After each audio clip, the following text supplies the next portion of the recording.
Meeting. My name is David Wood. I am your Sergeant at Arms. Now, please join me in welcoming our President, Beth May.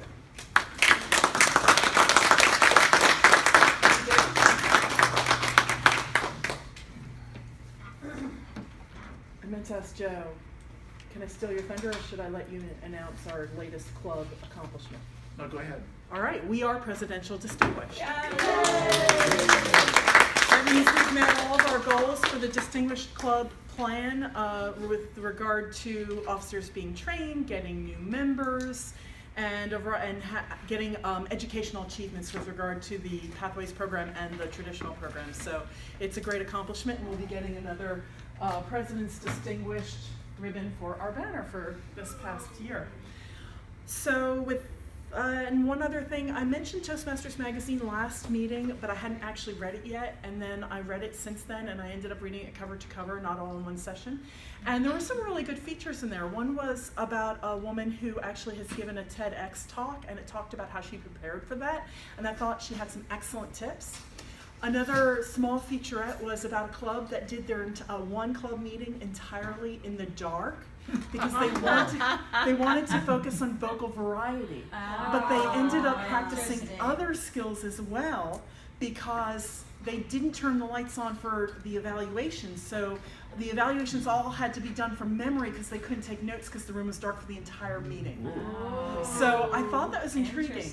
So I wanted to bring it up because it made me realize that if you want to try that, or if you have any other ideas, like Jerry said, why don't we do a book study? And now we're doing a book study, right? If you have any ideas about things you'd like to see us try, whether it's something you read in Toastmasters Magazine or just something you think of, talk to any of the officers. And then we'll discuss it during one of our officers' meetings and discuss how to make it happen. So if anybody has any ideas about something you'd like to do with the club, whether it's during a meeting or outside of the club, like the book study is outside of the club, talk to one of the officers so we can help get it off the ground with you. Okay, inspirational guests. I think we have three guests. Erin's a member. Don't raise your hand. You say inspirational. We have two guests with us tonight. If you would reintroduce yourself. Yeah, sure. Hi, my name is Kawal. I know it's hard to pronounce. Please adjust. This is my second time in this club, and I like this. Terrific. Welcome back. And I'm sorry, I don't remember your name. William Kaplowitz. I'm Cap's son. I've been a member before, but due to health issues, I've had to take a break from it. Hopefully, I can get back healthy to become a full-time member again. Terrific. Welcome back. And now I'd like to invite Erin to come up and give our inspiration for the evening.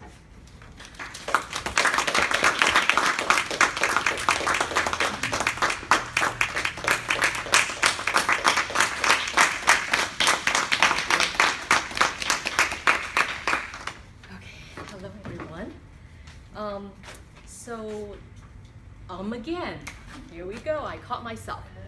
So I'm not quite prepared this time, but I do have some quotes that I gathered together because as you notice that with Toastmasters, I find it very attractive, not only because it's only to improve your speeches, but also there's some kind of mechanism that actually help people to grow in their speaking and also in their personal lives. So when I look into it further, I found some quotes actually by the founder of the Toastmasters International, Dr. Ralph Smedley. Okay, and I think these quotes would be really great for us trying to become good speakers and also good for life as well, and I would like to share with every one of you. And one of them, which is for myself in specific, is the unprepared speaker has a right to be afraid. Okay, it's not the size of the words that count, but the clearness with which they represent your thoughts. And this next one really kind of captured why we enjoy Toastmaster. He said, we learn best in moments of enjoyment. And I hope school is like that. I think our kids will really enjoy it a lot more. And then next one also more for myself as well. A speech without a specific purpose is like a journey without a destination. And last one from him is fault finding without suggestions for improvement is a waste of time. So I think that's what the evaluation comes in really nice. And I just wanted to bring in a bonus because I found this next one helped take off a lot of pressure for myself and for many people. It's from Woody Allen. And he said, and I'm sure many of you have heard of it, he said 80% of success is showing up. So here I showed up.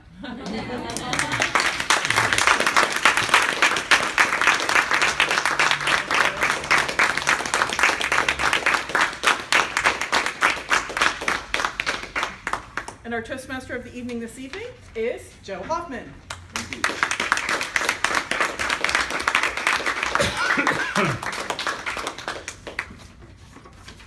So for those newbies to the Toastmaster Club, my role as Toastmaster is to run the meeting, try to keep it on time, and I know there's people in the audience that will probably make sure that I do.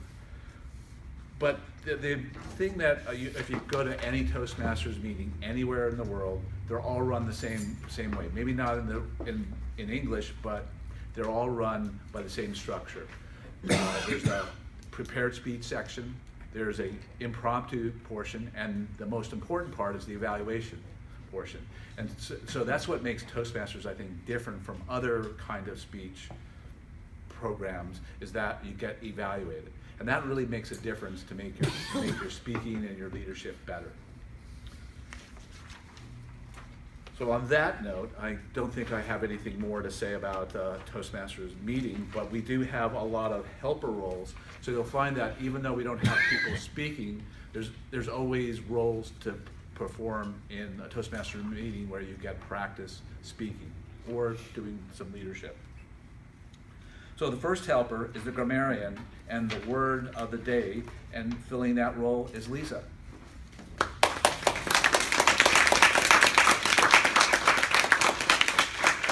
Thank you, Joe. I'm up here because I left my word of the day. I didn't want to give it away because I know you're all anticipating. As a grammarian, I will be looking at and noticing any incomplete sentences, run-ons, conjugation that's not properly done. Again, like I always say, I'm your English teacher, but I'll say it with a smile. And we're here because we're looking for improvement. So I'm not going to just say, oh heavens, no. I will give you some suggestions, and sometimes just calling your attention to it, to something, you go, oh my gosh, I didn't know I did that. Just helps to bring up the awareness. So I'll be doing that. The word of the day today is articulate. Please use it a lot because it makes the person of the word of the day feel much better. Okay, so it's all about me.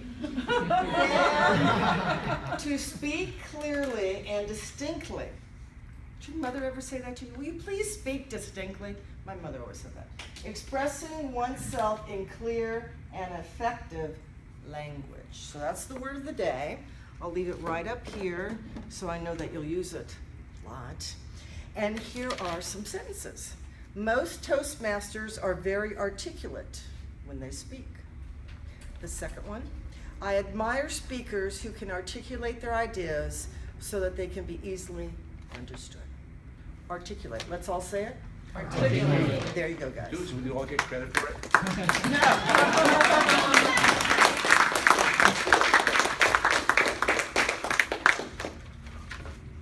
There's one thing I forgot to mention. It was a change in agenda. So if you've got your agenda in front of you, you'll notice that Lisa is doing the grammarian role. So write grammarian, Lisa. Also, word of the day on the second page in the top, Lisa. And the Wizard of Oz is Jody, and the vote counter is Leanne. Although Jody did sign up ahead of time between the time I printed it up and she came here, so that's great. She doesn't get any kudos except great job. So here to explain her role is, as a Wizard of Oz, is Jody. So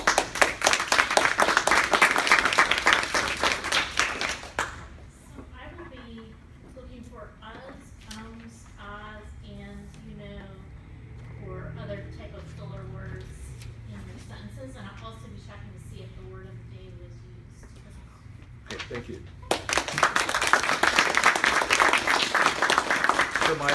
advice to you, if you're gonna use a crutch word, make sure you articulate it very clearly so our counter can record it. Our next helper role is the timer role, and explaining that role is Lizette. So I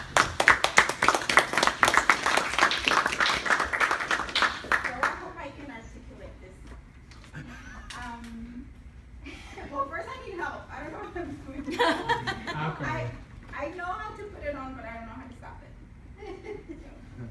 But anyway, all the speakers are going to be doing speeches that will last 5 to 7 minutes, so I will be taking that time. And if you are within the 5 minutes, you have to look at this. It will be yellow. No, it will be green. And then when we get to 6 minutes, it will be yellow, letting you know to wrap up. And then if you go over the 7, it will be red. And then for evaluators, just to remind you, it should be between 2 and 3 minutes. And then table topics should be between 1 and 2 minutes.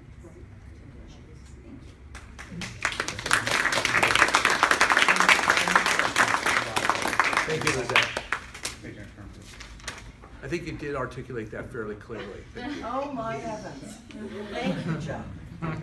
Well, we have to make our role masters feel wanted and fulfilled in their job.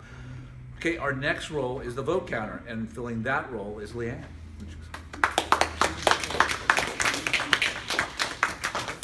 Everybody should have a ballot like this. And on the bottom, you have a ballot for best evaluator, best speaker, and best table topic. So you voted for each one of those. And at the end of each session, a little bucket will be passed around and votes in that, and it will eventually make its way back. Does everybody have a ballot? Yes. Okay, great.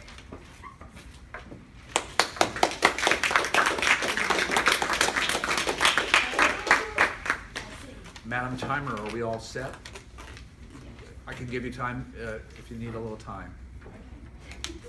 Let me know when you're ready. You all set? Okay, great. So it's my pleasure to introduce someone who I haven't heard speak in a long time, Tom May. He'll be speaking from Dynamic Leadership, Level 1, Researching and Presenting your topic. It's 5 to 7 minutes for the timer. The title is How to Monetize Your YouTube Channel. So how to monetize your YouTube channel. I'm sure that'll be useful to all of us. Tom May.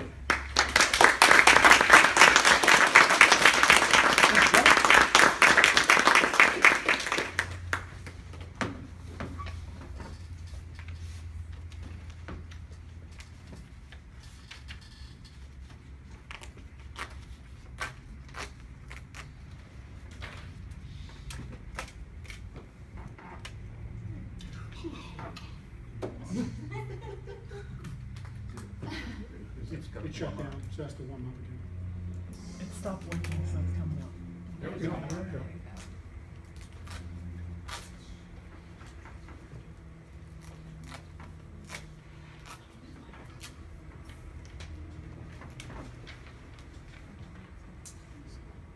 Yeah.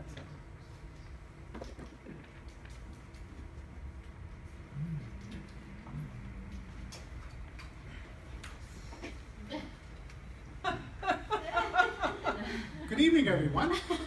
I would like to talk to you tonight about my research I've done on how to monetize your YouTube channel, or how to make money with your cat. And hopefully I will endeavor to articulate my research well so that you will hopefully find this enjoyable and educational. So the question is, how did YouTube start? How many people here think YouTube started as a cat video with someone filming their cat in their garage, putting it up on the internet? Okay. That's how I thought it happened until I did the research. It turns out that it was actually not started by someone with cat video, but by 3 men who were working at the time at PayPal. Chad Hurley, Steve Chen, and Jawed Karman. They were not in their garage.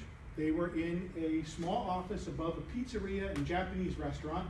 Hopefully it wasn't the same restaurant, in San Mateo, California.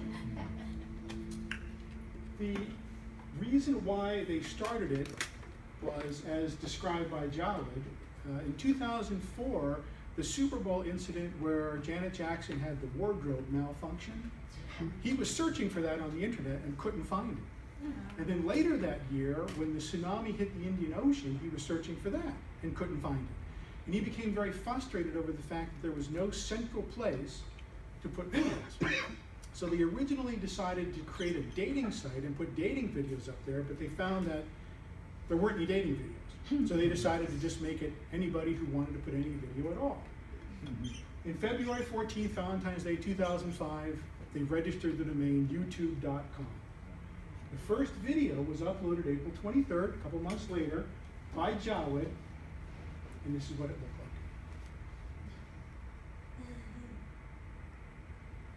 like. Alright, so here we are in front of the elephants. Cool thing about these guys is that they have this really, really long trunks.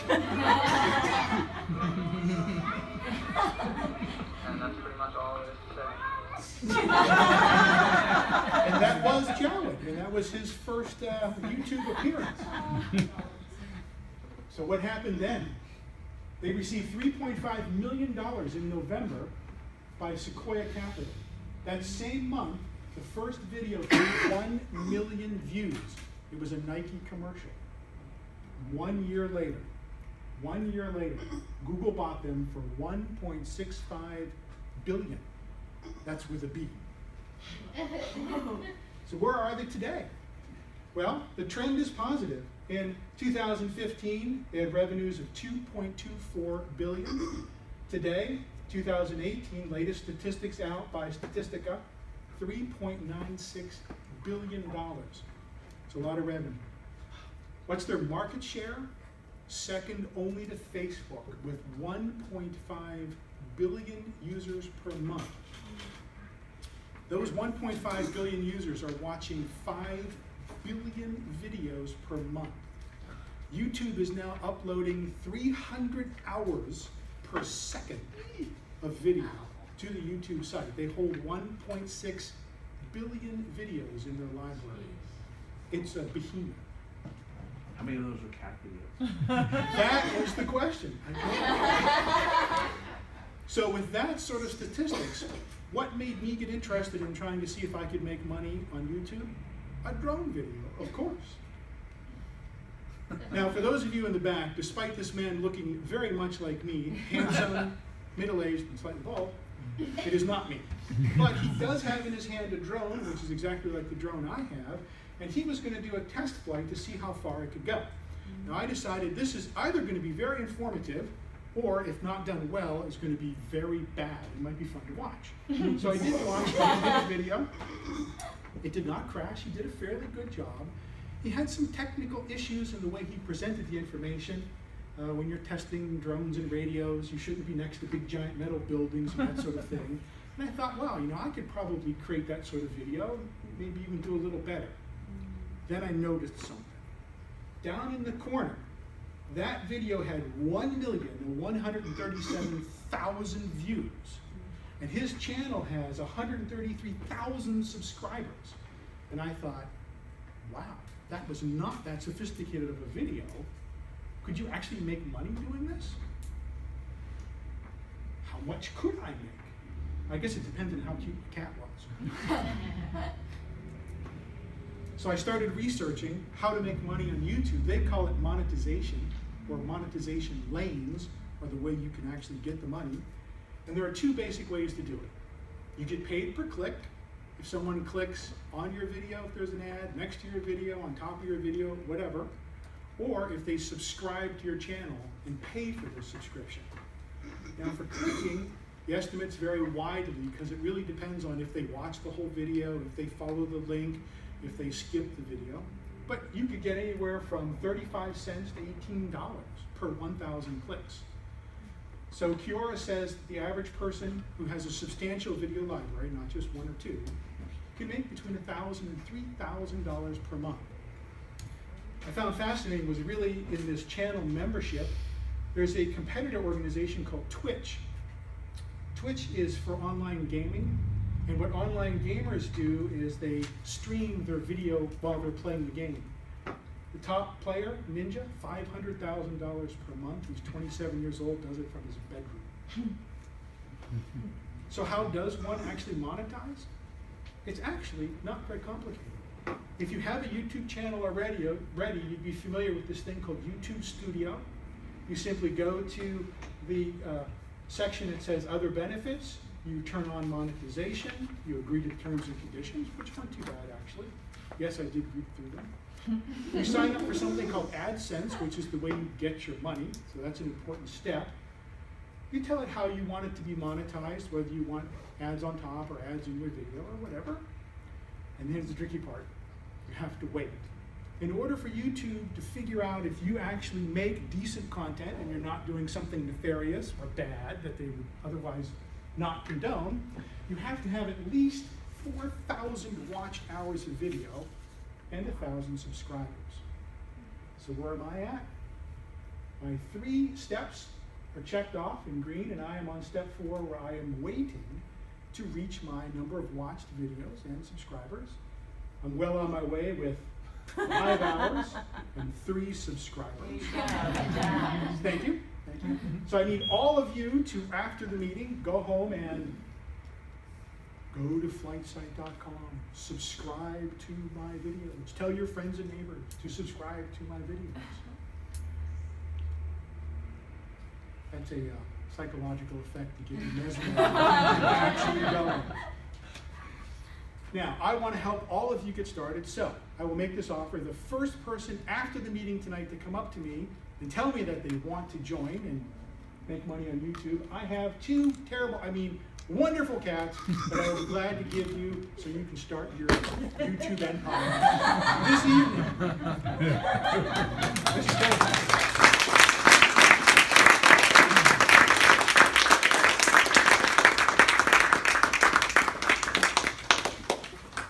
I don't think any of us could have articulated that any better. Okay, our next speaker, I don't know, he's going to have a hard time beating cat videos, but tonight he will be talking Bakari Simba. Yeah, there you are. Okay, I was looking for you. He'll be talking from Pathways, Dynamic Leadership, Level 2, Understanding Your Leadership Style. It's 5 to 7 minutes. The title is The Qualities of an Extraordinary Leader, Nelson Mandela. And let's welcome Bakari Simba, The Qualities of an Extraordinary Leader.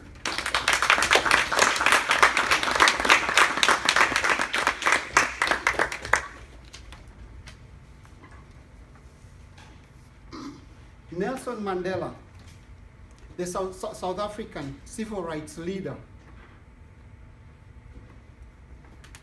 Nelson Mandela is a man that gave a lot to his country, great sacrifices. South Africa had been under the apartheid system for a long time. And as Mandela was growing up as a young lawyer, he got into political activism because he saw that there's something wrong with his country, basically the segregation of the races. Nelson Mandela started to obviously go out there and have these activities to make sure that his people are free. By doing that, he was imprisoned. And the only reason he was imprisoned for actually doing the right thing. At that particular time, going against the apartheid system was illegal, so he was actually put in jail. And he was put in jail in an infamous jail. It's called the Robben Island. Nelson Mandela was there for 27 years of his life. He was confined to a small cell, 7 by 8 space, no bed. He had a little can as his bathroom and a mat, straw mat, as his bed. And he was there for that many years. Now, what makes Nelson Mandela great? When he was released from prison, he had 2 things in mind. In fact, at that particular time, Bill Clinton was the president. He awoke his family at 3 o'clock in the morning to watch Mandela as he was released out of prison. So as Mandela walks out of prison, Clinton and his family is watching this, and he sees this bitterness in Mandela's face. But as he comes closer to the media, he smiles a little bit. Many years later, Clinton got a chance to talk to Mandela, and he asks him, when you were released from prison, I saw this bitterness in you. Mandela says, oh, so you noticed that. He says, I regret to have actually done that. What Mandela did is after, when I was taking those steps from prison, I decided if I am going to be free, I have to leave all that behind me. And he came out of that prison with two things, reconciliation and forgiveness. And that's what makes him one of the great leaders. Nelson Mandela, he has self-sacrifice, a Messiah-like type of a person. He gave himself a lot for his people and his cause. He had great passion for justice. He had compassion. It's easy to forgive a stranger, even easier to forgive a friend, but very difficult to forgive an enemy. But he did that. He forgave the apartheid system that actually put him in jail. He was also a learner. While he was in prison at the Robben Island, he used to smuggle books so that he could read and keep on reading. He was banned from getting any of the political books. So he started to order books on horticulture and gardening. And he ended up setting a garden at the prison, and he was able to feed fellow prisoners and the prison staff. He also gave legal advice when he was in prison to other prisoners and also to some of the guards when he was actually there in prison. So this is a man that wants to give a lot. Nelson Mandela's other quality he has is ethical. When you look at this competitive world, especially in the African countries, you put a leader in power and they're there to amass a lot of wealth. All they want to do is get everything for themselves and their family. Mandela was very different from this. In fact, at the time of his death, he only had $2.9 million in his estate. He left some to his family and some to his staff. That's how generous he was. He was a unifier. When he was released from prison, people didn't expect him to go out there and unify all people of all ethnic groups, but he was actually able to do that. People also thought, oh, he's going to go out there and favor his Xhosa tribe or just the black people. Mandela treated everybody the same. He is also a servant of the people. So as a leader, he listened to even the people that want the low people. The poor, he listened to them. If you are rich, he listened to you. If you are educated, he listened to. So he was actually there and he was able to serve everybody. He was also human. And one of the things that he complains about is that the media puts him on a pedestal that he is not supposed to actually be there. And he says himself, when I left prison, I wanted to go ahead and break that myth. Just as humans, everybody had 2 failed marriages. His kids didn't do as well as he did. And he does all these tales, all these, he tells all this so that we can actually say that he's human. Now, courage is not the absence of fear, but it also how you portray yourself so that they can go ahead and take themselves further on. To demonstrate this, there's a time in 1994 during a political campaign, he was flying out to the Zulu tribe. 20 minutes from the airport, the plane loses one of its engines.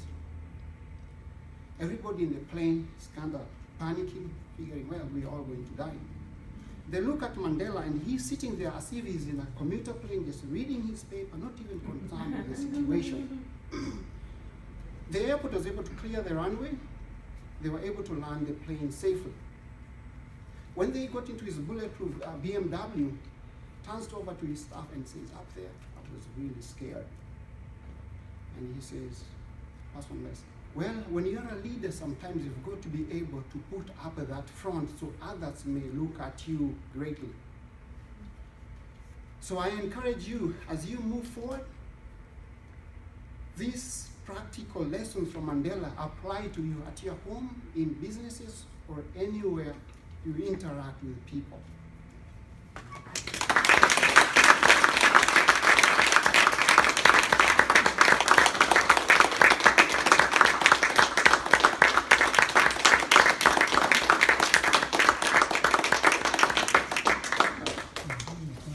Okay. Our last speaker, Christine Limparas, will be speaking from Pathways Effective Coaching. It's some elective level 4. We don't know which one. She couldn't tell me ahead of time. But the title is great. I'm really looking forward to hearing this. The Day I Accepted Drug Money. I'm really interested in hearing this.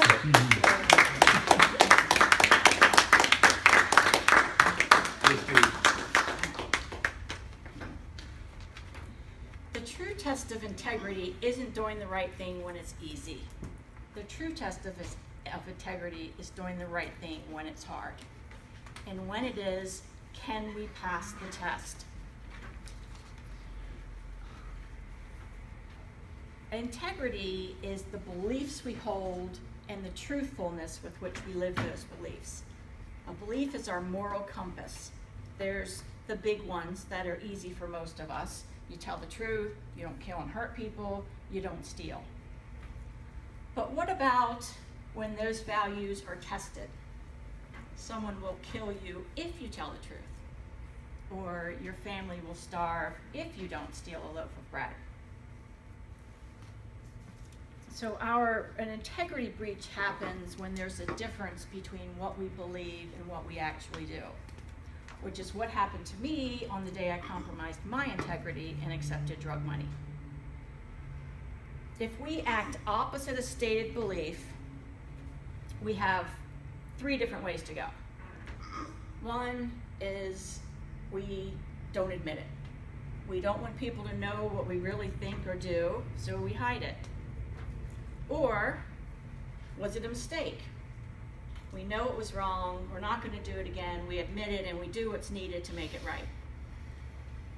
Or, did you do something you hadn't expected to do because you never imagined yourself in that situation before? I had 2 kids, 17-year-old boy dealing drugs, 12-year-old daughter, a loner struggling in school. We lived in a bad neighborhood in a small apartment. My husband just left me with only $112 in rent due next week. I had no car, no job.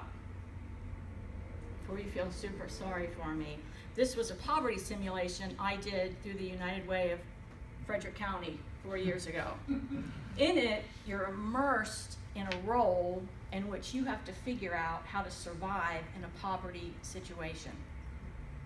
It's not real. It's not life or death. There's no reason that I would have to compromise a real life value, yet I did. The choice was placed before me to accept drug money or reject drug money. I chose to accept it, something clearly against my values.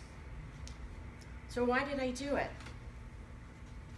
I took the simulation very seriously, not as a game, but a real life what if. What if I was really in this situation? Suddenly a single mom, no job, no car, husband left, I don't have food for the table, I have no money, I have no family, I have no friends, and I have no government assistance on the way. What do? I sell my wedding ring. We have the electricity turned off. I sell the refrigerator. We get our eviction notice. It's like one thing right after another. You just can't get ahead. Excuse me. So one night, my son reaches out with $70. If I take it, I'm sending him the message that what he's doing is okay. Even worse, that it's good and noble because he's helping his family. And I took it. I definitely failed my integrity test. So I had 3 options. 1, I stick my head in the sand, pretend like it's okay. And after all, it might be honest money, because I know unspoken, it's either stolen or drug money. Or 2, I can recognize it was a mistake in a weak moment. I'm not going to do it again. I'm going to have an honest conversation with my son. Or I recognize that it was a deliberate choice, that if in the same situation, I might do it again. If so, how do I reconcile that with my own value system? It doesn't matter that it was only $70 or that it was only a simulation. It was real to me in that I learned something about myself, something about integrity, something about a blurred integrity line, when something is a mistake, when it's a choice. Is what I did wrong? Is it right? Would I do it again?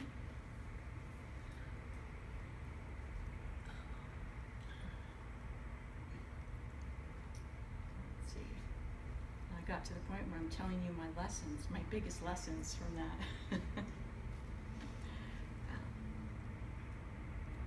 So one thing that I learned from that is when we're put in a situation, in dire situations, somebody's integrity line can be bent or even broken. But that doesn't mean that a person is bad, that defines them as a whole person. So was I bad? I hope not. Everyone deserves another chance and a helping hand. Anytime we can reach out and pull somebody out of a bad situation, we give them the opportunity to make better choices. We actually give them the luxury to make better choices. So remember that if you ever find yourself racing to judgment, remember that whenever you have a chance to help someone.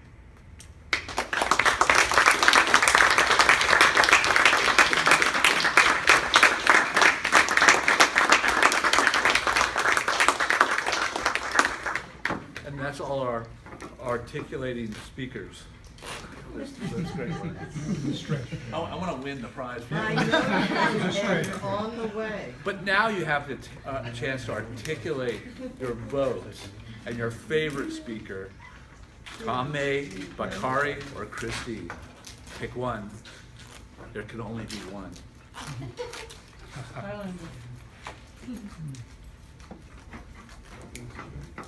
And there will be a hand passed around. Pass it back that way. Which you voted. Okay, since we're short on time, I'm going to move right on to our table topic speaker, and filling that role is Jerry. Jerry.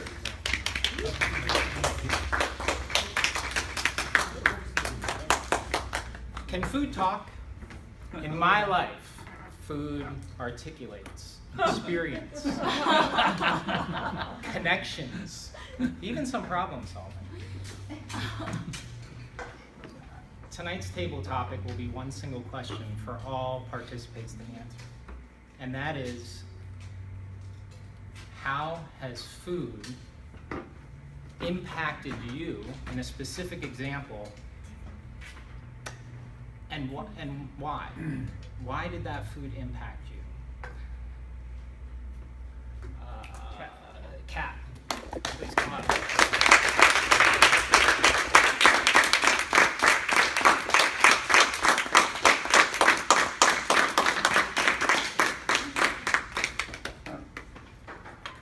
On Saturday night at 8:42 p.m.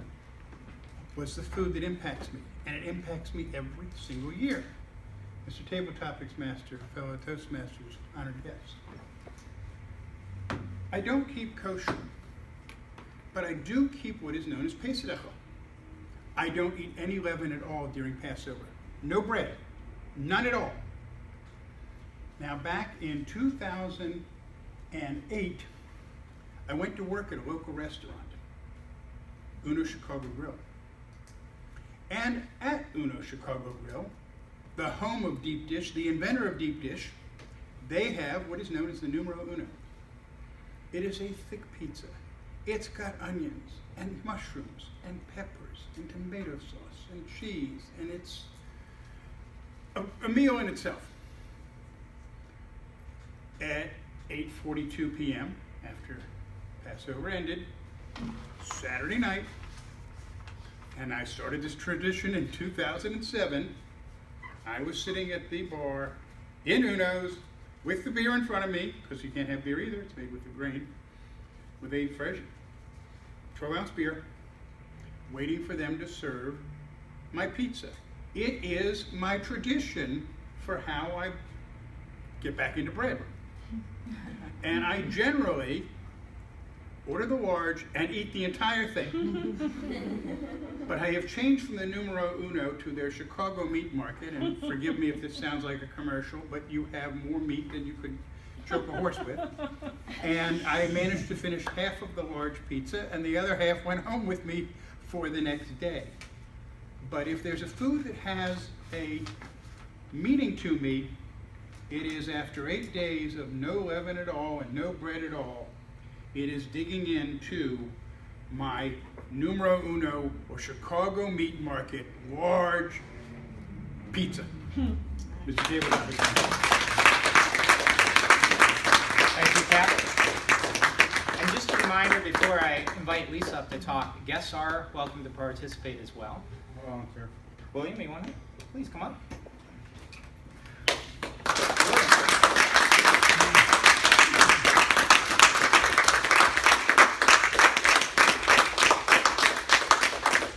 Okay, food matters very much to me. I actually have a culinary degree. When I decided to take that profession, it was very tough because on June 6th of 1992, which was graduation day, for graduation we decided to have a bushel of crabs. I started eating the crabs, I started swelling, my tongue and all, found out I was allergic to crabs. So I go, let's go into the baking style. As I bake, misdiagnosed for years, I become diabetic. So there goes baking out the door. But on top of it now, I'm actually on a blood thinner because I had a stroke in June of last year. So I can't eat a lot of vegetables and stuff that have vitamin K. So as you become older, you have more dietitian things. When I went to culinary school, because of all the health issues, I learned about gluten-free, I learned about dietitian specialists, I learned about sugar and stuff like that. Thank God I learned that information because with the diabetes, even though I have some diabetic side effects, I could be a lot worse. So food is very important. I can tell you today I am eating a lot healthier. I eat a lot better. A good thing is some vegetables I really like that don't have vitamin K. But this knowledge is very, very important to people.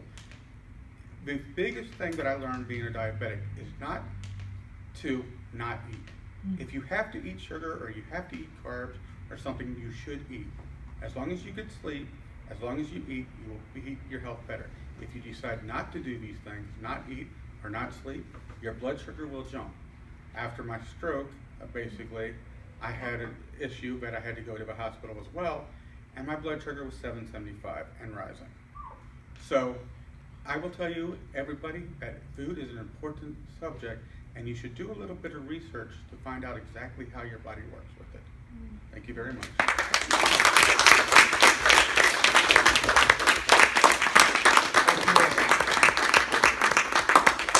Time for another speaker. Annalisa, Anwu. Wow, we have a whole host of people. Rock, paper, scissors. Ready? Lisa, you raised your hand earlier, so please come up.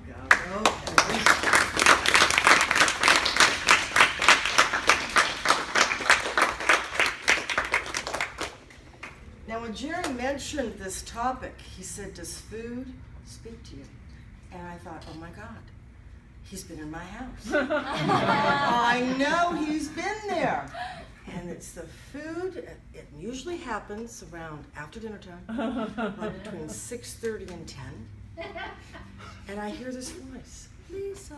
And I think, no, no, no, no, I'm not gonna do it. And I try very hard not to keep anything sweet in my house because I'm a great stress eater. I get A in stress eating. For some reason, shoving something in your mouth when you're not even hungry helps. I don't know, can you relate to that? Yeah. And you're thinking, oh, no, no, no, no, I'm not gonna answer that call. I'm just not. Then I hear it again. So I do go out to the cupboard, and what am I looking for? I'm looking for the one that starts with S. It's sweet. It needs to be sweet. So you open the cupboard and you stand there and you think, damn, there's nothing here that's sweet. So then you think, well, maybe the voice is coming from the refrigerator. So I go to the refrigerator, I open it up, and I think, well, there's yogurt. But I've already eaten like 3 of those today. I can't buy yogurt anymore. I just can't. I can't trust myself. I'm like an addict with sugar. So I say, okay, I'm gonna fight it. I know my problem. I know my addiction. Going back to the tea. And then it happens again. And again, I do the same thing. I must do it 3 or 4 times. And when I had a dog, when she was still around, she'd follow me going like, what the heck are you doing? We're out here again. So yeah, you open it, you look, and you disappoint, and then you get the rationale and thinking, no, no, no, no, no, no, no, no, no. But the key to not having that voice call you in the middle of the night is not to keep it in the house. And that's my strategy now, so that I don't have anybody calling me in the middle of the night. Thank you.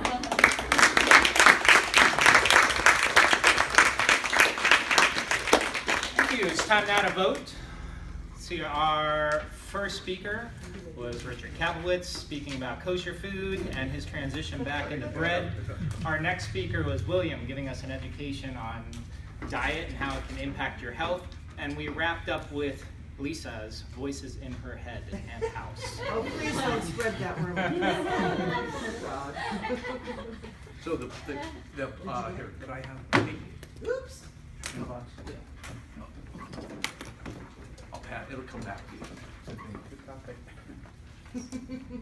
Yeah, that's fun talking. Thank you. There you go. Thank you.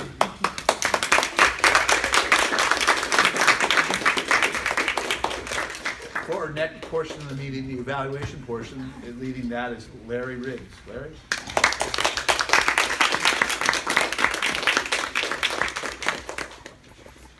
Lisa, what would you do for a contact? The evaluation portion is one of the most important parts of our meeting because it's where we can learn from each other, get different perspectives on our speeches, different opinions. It's great to have different evaluators because everybody sees things a little differently. So tonight, we're going to begin our evaluations. Evaluating, our speaker number 1, Tom May, is Jerry Stevens.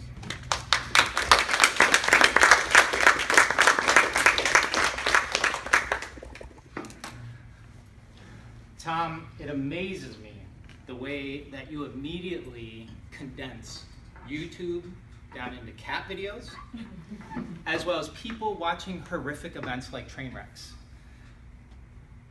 That was how you immediately connected with us, and you boiled it down really quickly to make it personal. This was an informative speech of which you laid out the groundwork for anybody to start a YouTube channel, not only do that, but make money doing it. And I think you managed to sell one of your cats in the process. What people don't realize is the way that you went about that process, those steps, the slides, giving background, then steps 1, 2, 3, and 4, and finally bringing in the profit sequence. Those 3 stages was you anticipating what your audience is going to think. And that makes a very effective teacher. I think in this exercise and the point of this speech, it was excellent. Some of the things I'd like to present as possibly something to work on, especially when you're using an overhead projector, are a few tips. One is you might want to use a black screen. When you started out, your slide, we first saw your desktop. If your first slide of your presentation is actually a black screen, we'll see nothing, and then you're ready to cue in. You can also use black screens throughout your presentation if you want to speak to emphasis. And I should note, in your case, it probably would have needed to be a white screen because we have a white wall. For instance, an example where you might have wanted to use a white screen is when you were talking about starting to get into the profit sequence and you had some numbers up on the screen with Quora and some other places that showed how much money people make. There was a lot of information up there. You spoke for several seconds before getting to the information up there. We felt like you were in your wheelhouse there. You were talking to us. We were connecting with you, and if we were going to read the slide, we would have lost it. The other way you can do that is you can clear your slide by making it more condensed. First point, second point, third point from position 1, then step up into position 2 to bring home your big points.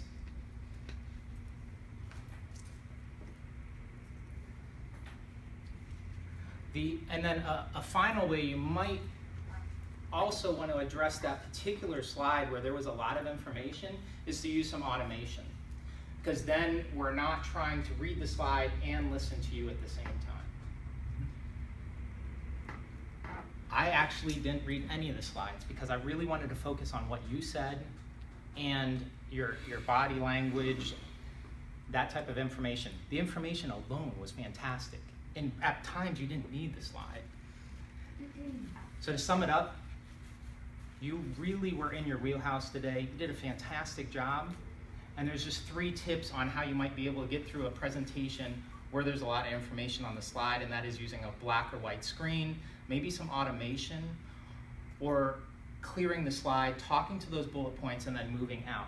But to do that, you have to condense those bullet points a little bit. Thank you.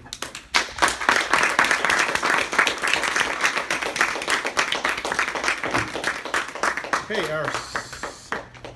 did you take my agenda? Maybe. Thank you. Okay.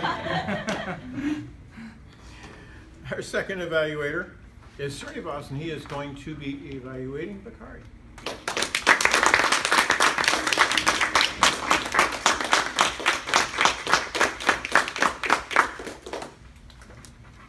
Bakari, your speech is about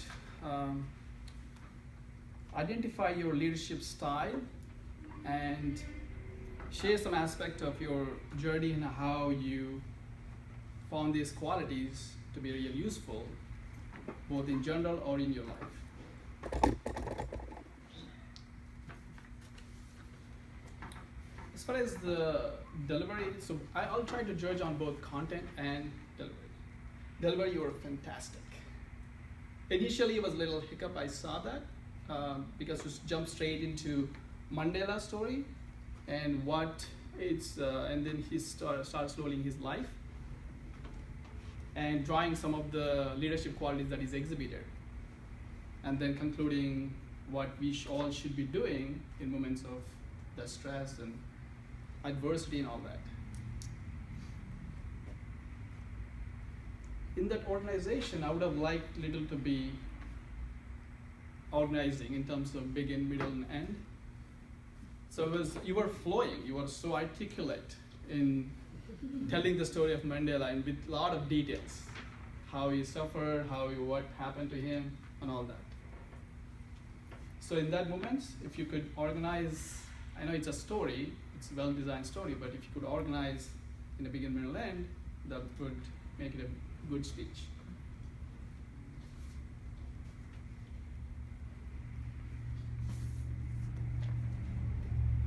And one more small tip is you could add your personal stories. So in moments of that, or not only you, but some other people, how they influence you in your own personal story, life. And sometimes in the beginning, coughs were a little distracting. I know you were coughing a little bit. That was a little distracting, but I didn't even notice. Didn't even notice. Okay, that's good. You are in the flow. You are articulating flow, so that done well. Yeah, when you were doing that, it drew me. I was totally lost on what you should be doing, but the story was so drawing.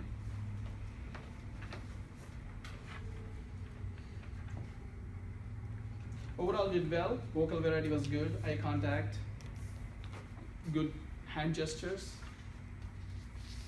So if you could work on that, the speech organization and your personal stories, that would make it a very good speech.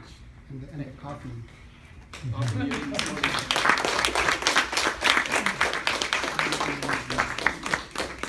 Okay, for our final evaluation, evaluating Christine. Alex.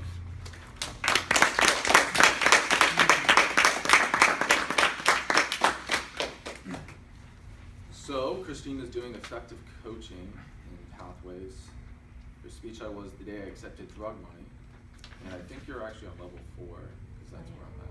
That's right. So, one of the first things I really liked is you took the time to explain the difference between integrity and morality. I think that's really important and really powerful because integrity, morality, ethics, all that's kind of similar, but they're not the same thing. So taking that time for the audience, at least for me, I really appreciated that because that gave me room to just refresh myself just what that means. And it also gave me anticipation about what we're going to talk about because you're obviously laying the foundation for what's next. I also really love that you use a story. Everybody loves stories. Why do we read books? Why do we watch movies? Why do we listen to music?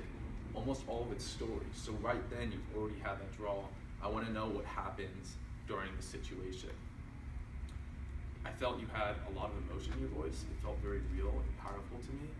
I think that's a hard thing to do in front of an audience of people, but I noticed it was there. I really appreciated that. I really liked your conclusion as well.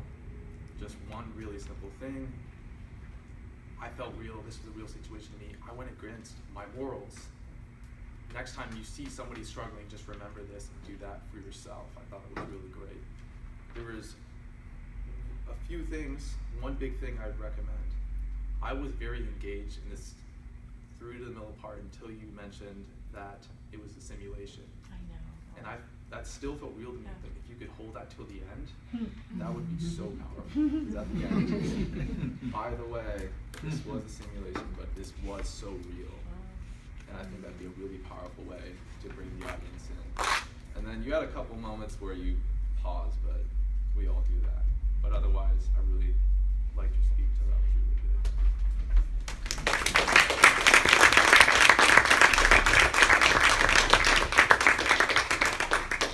Okay, now we get to hear from our helpers. Oh, I'm sorry, yes, and please vote for your best or your favorite evaluator. And there's, maybe when we put your votes in the can, you can pass that down and pass it up here. Okay, and while we're finishing the vote, let's hear from our grammarian. I'm sorry. You're right. Timer's report is first. Of course, as a general evaluator, I can jump around this. So, Lisa, would you give us? Yep, I survived. All right. Alright, first, speaker number 1, Tom. You had 812, a little bit over. Bakari, you had 648, a limit. Christine, you had 632, a limit. For the evaluator, Jerry, you had 338. Srinivas, you had 251. Alex, you had 158.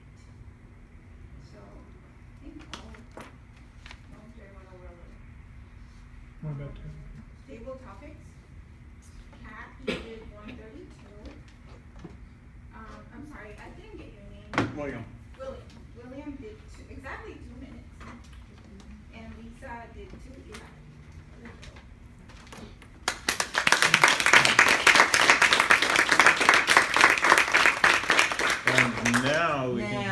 or Marion? You were just waiting to see who won, right? It was the anticipation. Who had the most articulation in their presentation? Well, Joe, guess what? I was the most articulate. Yes, you were. So you should be proud of yourself. Go home and have an extra beer. Tom used it also. Jerry used it. Schroedervoss used it. Grammar was impeccably good. I don't know if it's the fear of having me, kind of evaluate you, but you did well. There was a few uhs, but nothing too terribly bad. I hate to count each one. We have someone to do that. But it usually is, the us come in when we're thinking or we're transitioning. So just be aware of that instead of calling someone out. But I was very pleased with everyone. Thank you very much.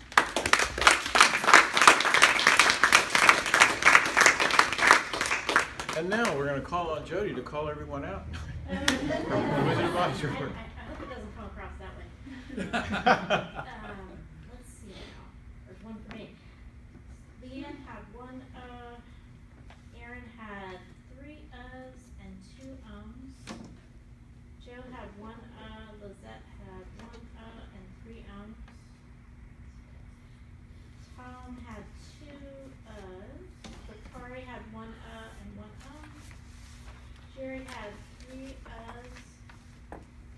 And I think that's all of that. And I just thought of a tip. If you feel tempted to say one of those things, what you could do, which is something I learned when watching the King's Speech, thinking about movies and videos, is to pause. And he had a stuttering problem, so the way his speech therapist helped him with that problem was to take a pause whenever he felt that he was going to start stuttering. So when you feel that you're going to put in one of those filler words, you could just pause and not say anything while you're, turning your wheels, and that might help you not to lean on those quite so much, and might make you more aware of that you're doing that. And also just time for people to take in what you're saying when you take a break.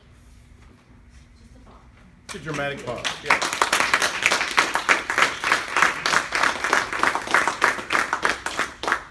And the vote counter won't give her report because she'll be giving her information to the Toastmaster, who will give her report. Now, let's talk about the meeting. The meeting started a couple minutes behind, and I'm honestly going to say I can't think that I've ever been to one of our meetings that we usually start a couple minutes behind. Because usually what happens is a role has to be filled here or there, someone has to be coordinating this, someone has to ask another person, will you evaluate me, even though you're already evaluating someone else. So there are a lot of things to be done at the beginning of the meeting. So I think we did pretty well there. Overall, the time went pretty well, progressed well. We were able to get 3 table topics in, which I thought was great. We are about 5 minutes over now, but that's okay. Again, this is a learning lab. The idea that we could run a meeting to the minute, that usually won't happen unless a couple of our speakers don't show up. I always like to, when I'm doing general evaluation, I like to talk about our evaluations. So I want to bring up some things that Jerry did that would be normally outside the evaluator, but I thought were very good. I was doing a presentation once, and I watched a couple of videos, and one of them I watched was how to avoid death by PowerPoint. And you brought up some excellent points about using the different types of screens, the black screen, and the structure. Something that a lot of evaluators wouldn't do, but those are excellent tips for someone who is going to be using PowerPoint, because you can absolutely make a presentation miserable by PowerPoint. So, good job there. The Srinivas, I love listening to you do your evaluations because you're a very analytical person, and you do get very analytical with the evaluation, which I think is good. I think you're bringing out some good points. The only thing I would say is, because I know you're a sharp thinker, and your brain is constantly going. You have to be careful in an evaluation that you're not making a point, and then you start to make this point, and you come back over to this point. So you did jump around quite a bit. So just think about that when you're doing an evaluation. Try to stay with the evaluation form. By the way, did you get an evaluation form from Tom? Yeah. Okay. But yours flowed very well. So, like I said, excellent points with the PowerPoint. And then, Alex, excellent points that you brought up about Christine's speech. Some of the things that I liked is you were describing the effect of her verbiage and using different terminology, which I think is important, because that helps other people who eventually want to do speeches understand that using different terminology is good. Use of stories is good.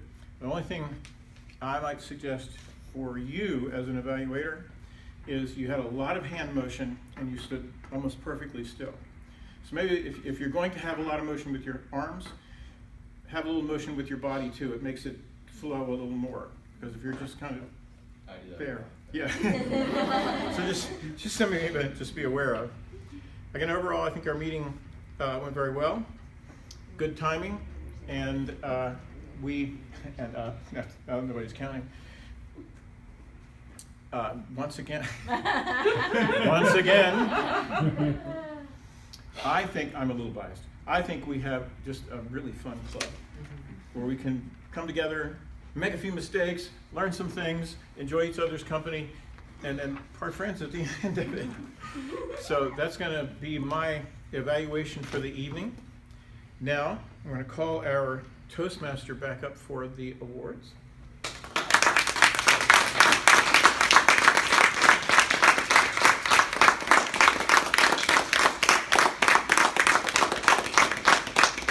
Thank you, Larry. Look, without further ado, let me announce our first winner, Best Table Topics.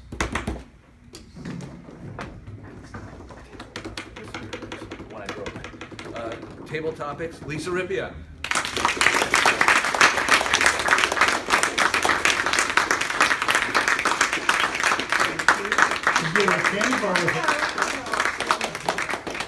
Our Best Evaluator is Jerry Stevens.